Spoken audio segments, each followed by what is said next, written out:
Islam boleh dikatakan identik dengan Arab, sebab Nabi Muhammad SAW besar dan berdakwah di negara-negara Asia Barat. Namun seiring dengan penyebaran Islam di berbagai penjuru dunia, khazanah pengetahuan keagamaan makin kaya dan kian beragam.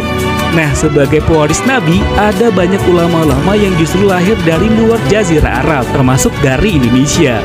Mereka dianggap turut memberikan pengaruh dan mendorong perkembangan Islam, khususnya di bidang ilmu pengetahuan.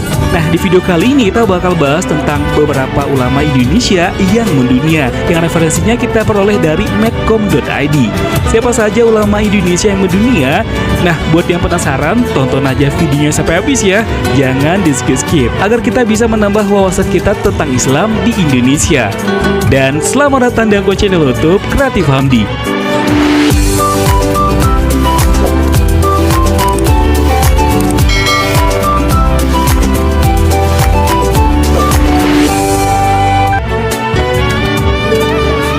Lima ulama Indonesia yang mendunia. 1. Syekh Nawawi Al-Bantani. Bernama lengkap Abu Abe Al-Mu'ti Muhammad bin Umar Al-Tanara Al-Jawi Al-Bantani. Lahir di Tanara, Serang, Banten pada tahun 1813 dan wafat di Mekah pada tahun 1897. Syekh Nawawi merupakan keturunan Maulana Hasanuddin, putra Sunan Gunung Jati, Cirebon, Jawa Barat.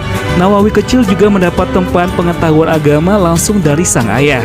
Setelah itu ia berguru kepada Kyai Sahal Banten serta Kyai Yusuf di Purwakarta. Menginjak usia 15 tahun, Syekh Nawawi memantapkan tekad untuk berhaji dan menuntut ilmu di Mekah.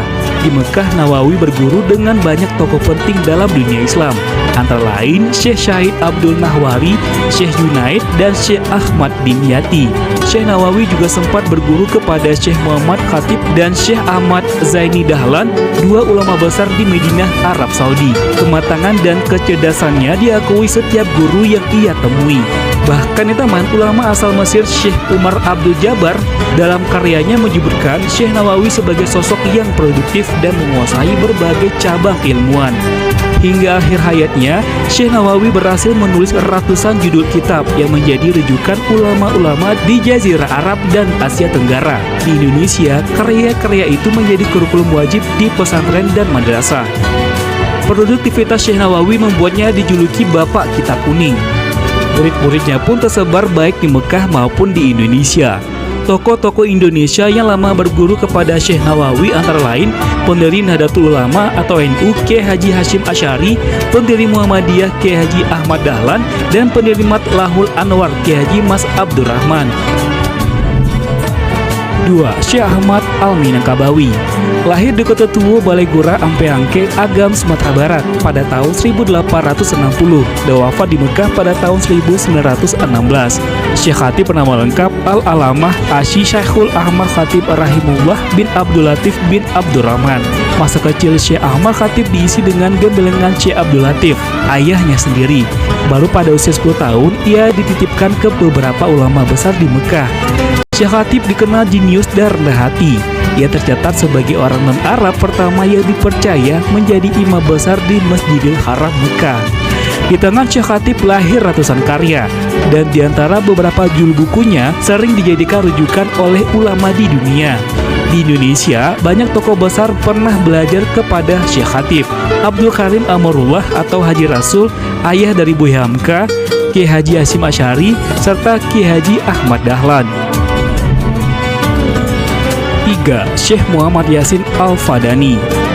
Ulama besar bendera Padang, Sumatera Barat ini dilahirkan pada tanggal 17 Juni 1915 dan wafat di Mekah pada tanggal 20 Juni 1990.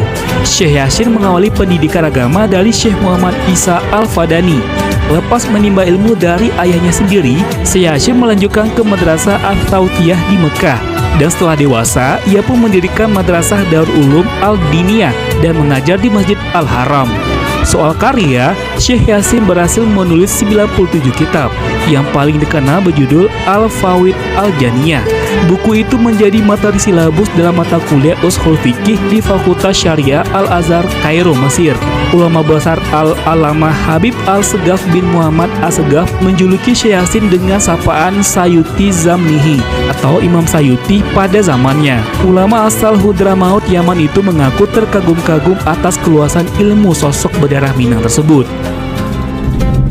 Syekh Muhammad Arsyad Al-Banjari. Ulama yang satu ini lahir di desa Logabang, Kecamatan Astambul, Kecamatan Banjar, Kalimantan Selatan pada tanggal 17 Maret 1710. Syekh Arsyad yang juga berjulukan Anomerta Datu Kalampayan ini wafat pada usia 102, yakni pada tanggal 3 Oktober 1812. Arsyad kecil mendapat pendidikan pertama di bawah tempaan ayahnya, Syekh Abdullah. Jelang remaja, ia pergi ke Mekah dan bertemu dengan ulama masyhur sekelas Syekh At-Tahillah bin Ahmad Al-Mishri, Al-Faqih Syekh Muhammad bin Sulaiman Al-Qurdi, dan Al-Arif Billah Syekh Muhammad bin Abdullah Karim, Al-Salman Al-Hasani Al-Madani. Banyak karya yang telah ditulis, namun satu kitab yang berjudul Sabilah Muhtadin Lil Tafaquh fi Amridin dianggap banyak tokoh sebagai buku paling monumental. Kitab yang memuat penjelasan hukum fikih itu bahkan dijadikan dasar negara Brunei Darussalam. 5. Syekh Sulaiman Ar-Rasuli Al-Minangkabawi. Syekh Sulaiman lahir di Candung, Sumatera Barat pada tahun 1871 dan wafat pada tanggal 1 Agustus 1970. Menempuh pendidikan agama di Mekah bersama Kyai Hashim Asy'ari, Syekh Hasan Mahsum, Syekh Khatib, Syekh Zain Simabur, dan lainnya. Syekh Sulaiman juga berguru ke ulama Kelantan dan Patani, Thailand. Ia menimba pengetahuan dari Syekh Wan Ali Abdurrahman Al-Kalantani dan Syekh Ahmad Muhammad Zain Al-Fatani. Karya Syekh Sulaiman banyak menjadi sumber inspirasi bagi ulama di Asia Tenggara dan Jazirah Arab. Nah, itulah dia teman, 5 ulama Indonesia yang mendunia. Gimana menurut pendapat teman? Tuliskan ya di kolom komentar. Sebelum kita close video ini, seperti biasa kita ingatkan teman untuk support channel ini dengan cara tekan tombol subscribe untuk yang belum subscribe. Aktifkan juga tanda loncengnya agar teman gak ketinggalan dengan video terbaru dari kita. Dan jika menurut teman videonya menarik dan bermanfaat, bantu kami untuk share ke sosial media yang teman punya. Serta tonton juga video menarik lainnya yang ada di channel ini, karena ada banyak video menarik yang bisa teman tonton agar channel ini bisa semakin berkembang dan tentunya kita bisa lebih bersemangat untuk memberikan video menarik lainnya. Akhir kata, Assalamualaikum warahmatullahi wabarakatuh. Sampai ketemu di video selanjutnya dan jangan lupa bahagia. Bye-bye.